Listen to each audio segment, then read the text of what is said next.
Shkurtimi i afatit për dorëzimin e ofertave nuk ishte problemi vetëm në tenderin 18 milionësh për bulevardin e Gjilanit. Krahas kohës së kufizuar, komuna kishte hartuar një dosje të ngarkuar me kritere teknike, certifikata dhe pajisje shumë specifike, duke bërë pjesëmarrje në garë edhe më të vështirë për operatorët ekonomik.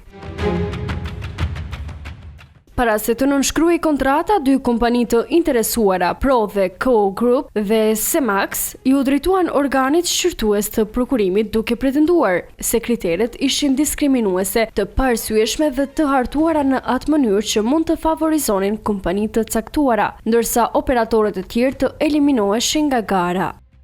Këto pretendime u mbështetën edhe nga ekspertja shqyrtuese Blerina Huruglica dhe eksperti teknik Enver Bytyqi. Sipas tyre, një pjesë e kritereve krijonte barriera të panevojshme dhe cënonte konkurrencën e barabartë ndërmjet kompanive. Një nga problemet e identifikuara lidhej me certifikatat për shtyllat e ndriçimit dhe pajisjet elektrike. Vendosja e tyre si kusht paraprak u konsiderua e pajustifikuar sepse kufizonte operatorët që mund t'i siguronin produktet e certifikuara gjatë implementimit, por që nuk i kishin të gjitha marrëveshjet dhe dëshmitë në momentin e aplikimit. Eksperti rekomandoi që këto kërkesa të largoheshin nga dosja. Lista e komunës përfshinte gjithsej 35 lloje pajisjesh dhe makinerish. Megjithatë, sipas ekspertit teknik, nga përgjigjet e komunës nuk mund të konstatojë me siguri as nëse ekzistonin plane dhe dokumente të hollësishme të projektit mbi bazën e të cilave ishte përcaktuar nevoja për të gjithë këtë makineri.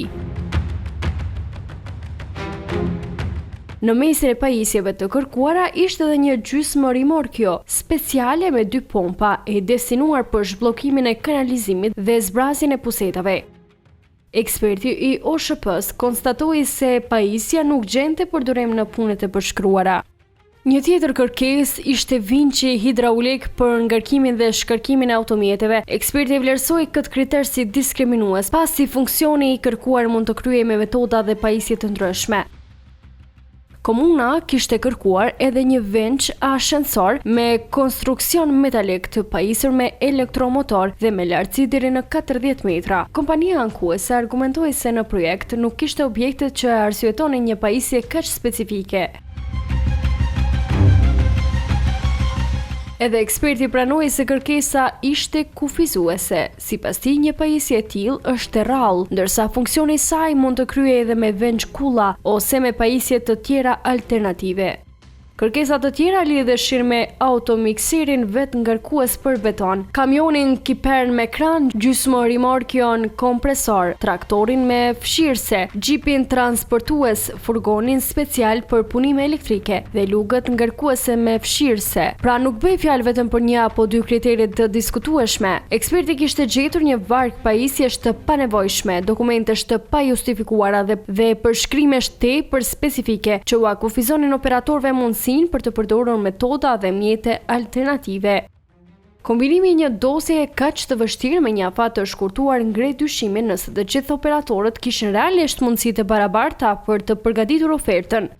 Njëkohësisht shtohet dilema nëse ndonjë operator mund të ketë qenë i njoftuar më herët për kritere dhe të ketë pasur kohë të përgatitej para shpalljes zyrtare.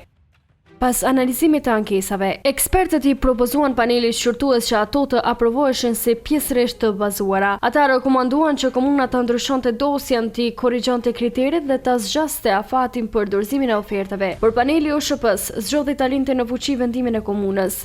Në vend se të trajtonte një për një gjetje teknike, paneli cilësoi raportin e ekspertëve si të thatë, jo të argumentuar dhe të pabazuar profesionalisht. Megjithatë, paneli nuk paraqiti një ekspertizë tjetër teknike dhe asnjë analizë të hollësishme që do të dëshmonte se pajisjet e kontestuara ishin të domosdoshme për projektin.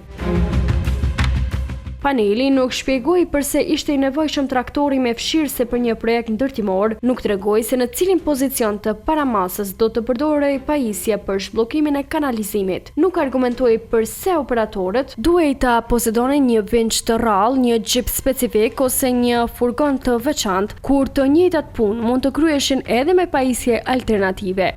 Këto kundërthënie dhe mungesa e një kundër analize teknike ngrin dyshime nëse paneli shqyrtoi çështjen në mënyrë të paanshme.